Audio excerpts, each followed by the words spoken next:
La santé au naturel avec Olivier, notre naturopathe. Bonjour Olivier. Bonjour Hervé. Dis-moi, quand je suis fatigué, je dors, j'ai le sommeil qui est lourd. C'est bon ? Oui, c'est bien, il faut dormir, c'est important. Et justement, aujourd'hui, on va parler du sommeil et de l'inverse, ceux qui ont du mal à dormir. Là, on va parler des gens qui n'arrivent pas à s'endormir ou qui se réveillent tôt et qui gardent de la fatigue. Et leur dire aussi, c'est pas parce qu'on dort très peu qu'on dort mal. Absolument. Donc, il y a des gens qui ont besoin de quelques heures de sommeil dans la nuit et puis qui sont parfaitement opérationnels. Et bon, c'est assez rare, mais du coup, c'est des gens qui ont plein de temps dans leur journée, c'est génial, mais c'est pas tout le monde. Alors, les causes d'un mauvais sommeil. Une douleur, quand on a des douleurs de dents, des douleurs de dos, des maux de tête, du rhumatisme, ça peut être une cause de mauvais sommeil. Donc ça, il faut aller voir l'ostéopathe, je dirais, ça peut être précieux. L'ostéopathe, de toute façon, pour moi, il faut aller le voir au moins une fois par an. C'est un peu comme le dentiste, c'est ça. C'est vraiment important, l'ostéopathe.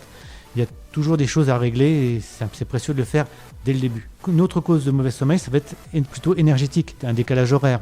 Bon, c'est plus rare quand on prend l'avion, mais quand il y a des horaires de travail aussi, quand on est dans les 3-8, on perturbe complètement les cycles du sommeil. Il y en a qui vont pouvoir être aussi sensibles à la pleine lune. Bon, là, on ne peut pas faire grand-chose. La lune, quand elle est pleine, elle est pleine. On peut avoir aussi des impatiences. Ça peut être aussi lié à la position du lit, déplacer le lit. Des fois, changer de lit, ça peut être aussi intéressant. Des pollutions électromagnétiques. On va faire une émission justement à ce sujet-là. Donc, surveiller tout ce qui peut polluer de façon électrique autour du lit. Déjà, tout simple, pas de télévision dans la chambre, ça c'est facile. Il y a aussi la couleur de la chambre aussi. Choisir une teinte un petit peu neutre, pas une teinte trop forte du rouge dans la chambre par exemple, ça va être un peu trop excitant, trop énervant et ça va pas favoriser le sommeil. Même s'il fait sombre dans la chambre, la couleur va avoir un effet. Au niveau stress, le stress psychique, le bruit, il faut que la chambre ce soit quand même un milieu calme. Donc faire attention au bruit qu'il peut y avoir dehors. Au niveau émotionnel, si on est dépressif, donc ça peut être aussi une cause de mauvais sommeil. Les obsessions, les phobies, les névroses, bon ça aussi, donc là faut consulter, mais ça peut être une cause de mauvais sommeil. Donc on en parlait à la télévision, la radio, la vidéo, l'ordinateur, tout ça c'est pas dans la chambre bien entendu, et on arrête ça le plus tôt possible. Faut au moins Oui, je voudrais quand même intervenir à ce que tu dis, parce que bien souvent, qui n'a pas un radio-réveil à la tête de son lit, ou voire un petit réveil électronique, tu vois. Oui, tout à fait. Donc il y a des ondes quand même. Et ça va faire une pollution électromagnétique, et puis surtout d'écouter la radio, la télévision avant de s'endormir, c'est pas idéal. Déjà, le radio-réveil, ce qu'on peut faire, c'est l'éloigner du lit. Si on le met à un peu plus d'1 mètre du lit, ça va être intéressant. On peut même le mettre encore plus loin et ça va avoir un deuxième effet intéressant, c'est que pour l'arrêter, on va être obligé de se lever. Donc ça peut aider à se lever le matin aussi. Donc il y a ça, toute cette pollution électromagnétique. Le mode de vie, surveiller le matelas, la température de la chambre, l'oxygénation de la chambre. La chambre doit être une pièce qu'il faut aérer. Il ne faut pas qu'il fasse trop chaud dans la chambre. Il faut que 20 degrés, c'est vraiment un grand maximum. 18 dans la chambre, voire même moins, ce sera beaucoup mieux. On en revient encore sur la sédentarité. Il faut bouger. On en parlait déjà dans une autre émission. C'est important de faire de l'exercice, de bouger. Ça va aider à avoir un meilleur sommeil. Il y a des intox aux médicaments aussi qui peuvent être une cause de mauvais sommeil. Le café, le thé, l'alcool, certains médicaments. Après, c'est plus rare, mais quand on fait une détox importante, quand on est en crise curative, on peut aussi avoir un sommeil qui est perturbé. Mais bon, c'est un cas vraiment particulier. Les causes alimentaires aussi, un repas trop lourd, trop riche, avec trop de sucre, des aliments à index glycémique élevé. Ça aussi, ça va perturber le sommeil. De la fièvre, un foie fatigué, des hormones qui ne marchent pas très bien, ou un foie fatigué qui va mal recycler les hormones. L'âge, des vers intestinaux aussi, quand on a des parasites, ça peut aussi perturber le sommeil. Donc voilà, là j'ai fait un petit peu un tour de toutes ces causes. Et Paul, tu n'oublies pas aussi l'hydratation. Oui. Parce que combien de gens me disent « Ah ben le soir, je ne bois plus parce que après ça, je vais me relever dans la nuit pour aller aux toilettes. » Oui, d'accord, mais on s'hydrate dans l'après-midi. Oui, on s'hydrate dans l'après-midi. Et effectivement, c'est une bonne idée de ne pas prendre une tisane à 9h30, 10h, parce que on va se lever la nuit pour aller faire pipi. Donc, à passer 18 heures, suivant les cas, suivant les personnes, boire peut-être un petit peu moins et s'arranger pour boire avant. Réfléchissons, des solutions pour améliorer le sommeil.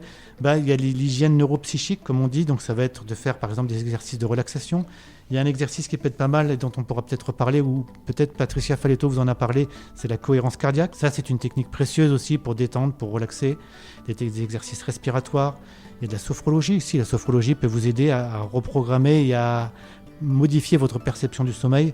Donc ça, je laisse Patricia vous en reparler. Important dans la chambre aussi, il faut qu'il fasse noir, nuit noire dans la chambre. S'il y a un petit peu de lumière dans la chambre, le sommeil va être de mauvaise qualité. Quand il y a un peu de lumière, le cerveau ne va pas fabriquer toute la mélatonine qu'il devrait. Et la mélatonine, c'est un neurotransmetteur qui est précieux pour le sommeil. Et ça, il faut qu'il fasse nuit noire, il faut qu'il fasse bien noir dans la chambre. Donc, fermez les volets. Ensuite, des hygiènes émonctorielles musculaires. Donc, on en parlait, faire du sport, avoir une activité physique, de la marche, du vélo, veiller à l'aération de la chambre. On disait, la chambre, 18 degrés, c'est l'idéal, voire moins. Alléger le repas du soir, supprimer les excitants, café, thé, chocolat, sucre, les sodas comme le coca.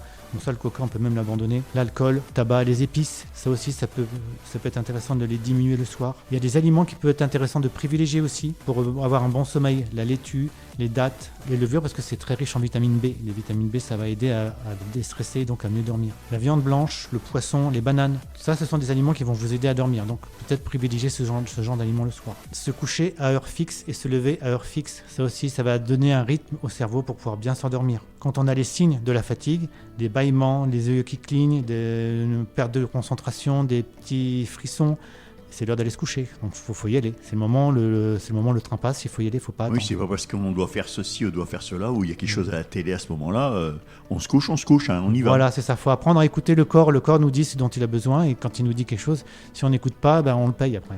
Après, il y a des aliments qui vont être intéressants de privilégier. Pour avoir un bon sommeil, il ne faut pas manquer de zinc qu'on va trouver dans les huîtres, dans le germe de blé, dans le sésame, dans les graines de courge, dans le champignon, dans l'alfalfa, dans les graines d'alfalfa. Les huîtres, très bien, les huîtres de temps en temps, il n'y a pas que à Noël, on peut en manger à d'autres moments. Et ça, les huîtres, c'est intéressant, ça va apporter plein de minéraux.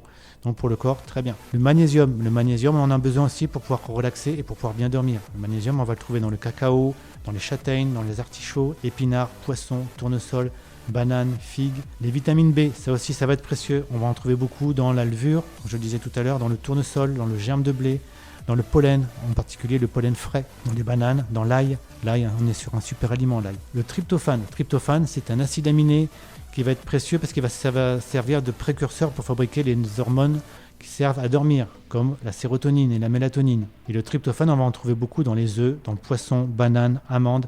Vous voyez, il y a des aliments qui reviennent souvent, donc il va être intéressant de privilégier. La banane, ça fait déjà 2 fois que j'en parle, donc la banane, ça va être un aliment intéressant pour le sommeil. La mélatonine, on va en trouver aussi dans les noix et dans les noisettes. Donc vous voyez, en diversifiant l'alimentation est quand même prépondérante, j'en parle tout le temps, ça va aider, on peut vraiment apporter plein de choses.